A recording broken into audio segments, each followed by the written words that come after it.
Saudara-saudari, Injil kita pada minggu ini diambil dari Injil Matius bab 20 ayat 1 sampai 16a. Adapun hal kerajaan surga sama seperti seorang tuan rumah yang pagi-pagi benar keluar mencari pekerja untuk kebun anggurnya. Setelah ia sepakat dengan pekerja itu mengenai upah sedinar sehari, ia menyuruh mereka ke kebun anggurnya. Kira-kira pukul 9 pagi ia keluar pula, dan dilihatnya ada lagi orang-orang lain menganggur di pasar. Katanya kepada mereka, "Pergi jugalah kamu ke kebun anggurku, dan apa yang pantas akan kuberikan kepadamu." Dan mereka pun pergi. Kira-kira pukul 12 dan pukul 3 petang ia keluar pula dan melakukan sama seperti tadi. Kira-kira pukul 5 petang ia keluar lagi dan mendapati orang-orang lain pula.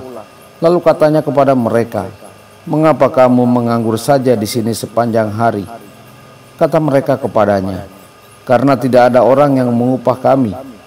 Katanya kepada mereka, "Pergi jugalah kamu ke kebun anggurku."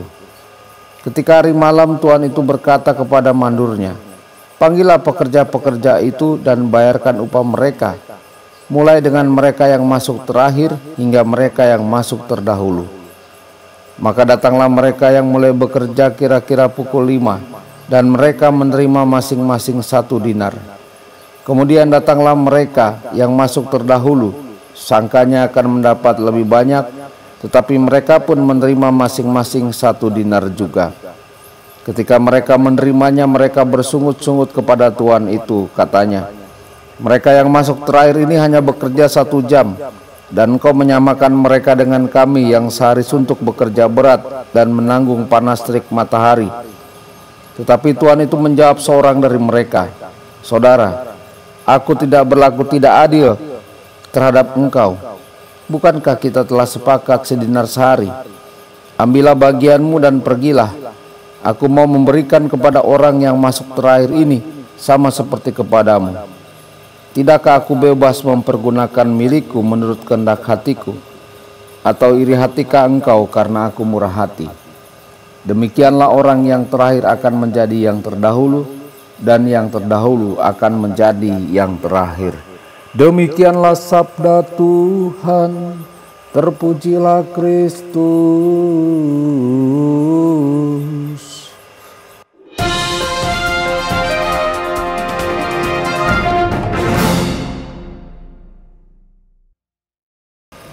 Saudara dan saudari terkasih dimanapun Anda berada, jumpa lagi dengan saya Romo Tedens dalam saluran Warta Kabar Sukacita.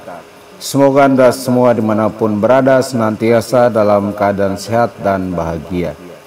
Saudara-saudari, apakah yang dimaksud dengan adil? Perumpamaan hari ini membahas sikap para murid yang telah dicobai untuk berfokus pada upah apa yang akan mereka terima karena menjadi pengikut dekat Yesus.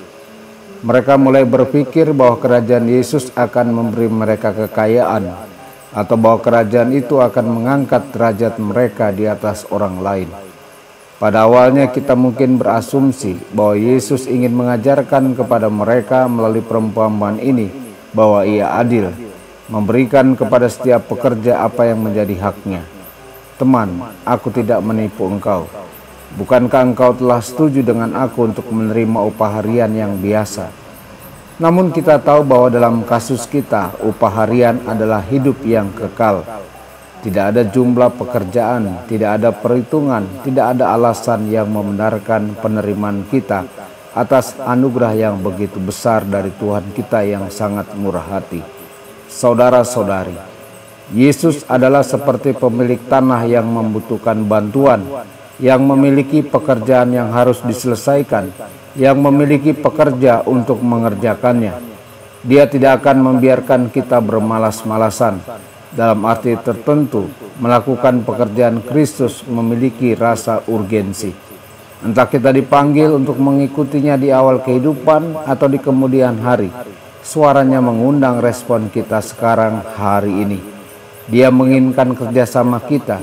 Dia ingin kita menjadi tangan dan kakinya untuk menjangkau orang lain dan membawa kasih-Nya kepada dunia yang sedang terluka.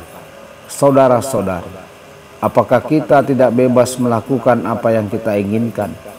Upah harian yang diberikan Tuhan kita sangatlah besar. Yesus mengundang para pengikut terdekatnya, para pekerja terbaiknya untuk mengadopsi hatinya yang murah hati kepada orang lain. Kita dapat menjadi alat kemurahan hatinya yang terbaik ketika kita sendiri bersyukur atas semua yang telah Dia lakukan untuk kita. Tuhan Yesus memberkati dan menyertai Anda semua. Sabda Allah adalah kebenaran. Sabda Allah adalah kehidupan. Mari kita mencintainya, mari kita menghayatinya. Ya Tuhan yang ku muliakan, sabda